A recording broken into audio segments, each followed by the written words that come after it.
पाथर्डी या गावात। तर एक जबरदस्त रिझल्ट, चमत्कारिक रिझल्ट आपल्या अमृत ज्यूसने बाबांना दिलाय। तर तोच आपण आज जाणून घेणार आहोत कसा रिझल्ट आलाय। म्हणजे तर बाबा काय नाव तुमचं? लक्ष्मण सकाराम चातुर। काय काय प्रॉब्लेम होता तुम्हाला? माझे हृदयाचे ठोके कमी पडत होते आणि मला जेवण जात नव्हतं, पाणी जात नव्हतं आणि किडनीवर सूज होती। पाठक हॉस्पिटलला गेलो, त्यांनी गोळ्या वगैरे दिल्या नाही। येळस घाटात गेलो, त्यांनी घेतलं नाही।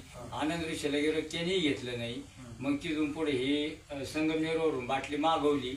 3 दिवसाच्या आतमध्ये माझे ठोके चालू झाले, किडनीची सूज कमी झाली आणि त्याच्यानंतर मग मी आता व्यवस्थितशीर मला सगळ्या गोष्टी जाणून आलेल्या आता।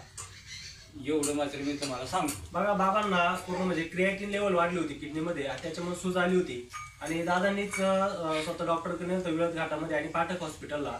तर गोळ्या पण दिल्या नाही आणि बाबांना 3 हॉस्पिटलमध्ये नगरच्या घेतलं नाही, तिथून काढून दिलं होतं।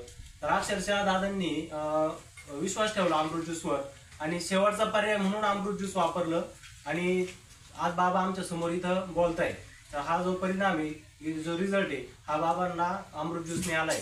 काय सांगू शकता तुम्ही अमृत ज्यूस बद्दल? याच्याबद्दल एवढं सांगू शकतो का माझा जी पार जीव जाणारा होता, तर ह्या अमृत ज्यूसने माझा जीव खाली थांबला।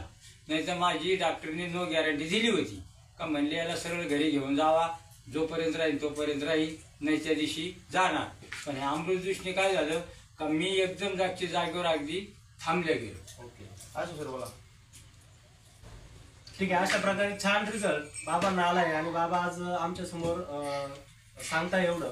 हेच रिझल्ट येण्याचं कारण आहे, म्हणजे पूर्ण क्रिएटिन पण साफ झालं आणि जे हृदयाचे ठोके कमी झाले होते, हार्ट रेट कमी झाले होते, ते पण बाबांचे वाढले आणि पूर्ण पूर्वस्थितीत आणण्याचं काम 8च दिवसात बाबांचं अमृत ज्यूसने केलंय।